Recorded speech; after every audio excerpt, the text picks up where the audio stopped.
రాగం మోగనే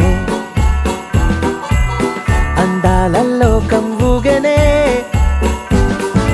ఊరిలోని దారులే వానవిల్లులాయనే రంగుల్లో వెలిగే చీకటే అరుదైన కాలం వచ్చనే సరదాల తాళం తీసనే ఇళ్ళలోని గోడలే పూల మేడలాయనే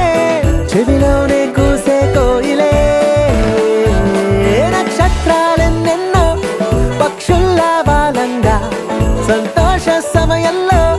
సందేశం ఇవ్వంగా ఎంతో తీయంగా చెబుదా మేరీ క్రిస్మస్